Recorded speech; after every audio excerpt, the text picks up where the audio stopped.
దాకా పట్టింది sir. Okay అమ్మ 8 కానీ 9 వరకు చేసుకోండి.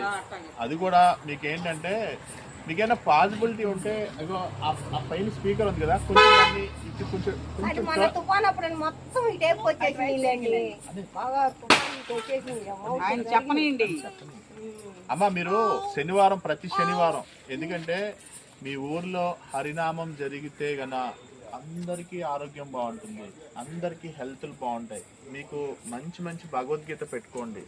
భగవద్గీత కూడా ఐఎస్కే సిఓఎన్ ఇస్కాన్ అని ఉంటుంది. ఒకటి సార్ ఎన్ని చేసినా మనం కరెక్ట్ గా ఉండాలి. తప్ప మనం కరెక్ట్ గా ఉండి కరెక్ట్ గా మాట్లాడాలి.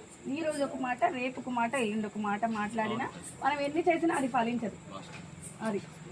అది ఫాలో అయినాక నెక్స్ట్ థింగ్ అమ్మ.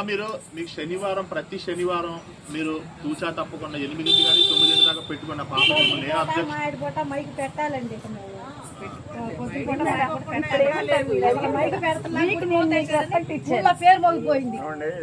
ఇప్పుడు గారు ఇక్కడ చర్చి ఒకటి ఉంది, ఇది 2 ఇళ్ళు దాటం కాదు.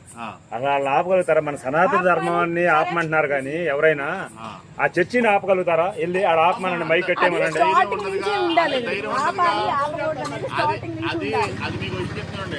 దాని జోలికి వెళ్ళారనుకోండి ఎస్సీ ఎస్టీ అట్రాసిటీ యాక్ట్ కేసులు పెట్టి మనం తీసుకెళ్లి నాన్ బెయిలబుల్. అదే ఇప్పుడు మన సనాతన ధర్మం ఎందుకని తేలిగ్గా ఉంది అంటున్నాను అనేది. అది అమ్మా సుప్రీం కోర్టు గురించి మాకు చెప్తే ఎలా తల్లి?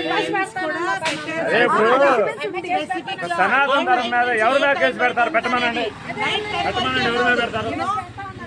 35 మంది కమిటీ నంబర్లు ఉన్నారు, ఎవరి మీద పెడతారు? పెట్టమనండి. కమిటీ నంబర్ లో 35 మంది ఉన్నారు. అంటే గొడవలుగా వద్దులే, అందరూ మనోళ్ళమే.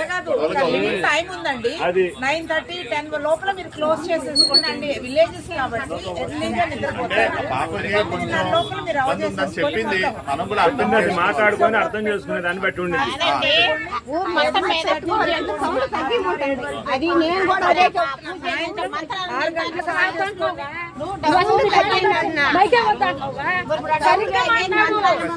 శనివారం బయట ఎప్పుడు చేస్తున్నారు? శనివారమేగా.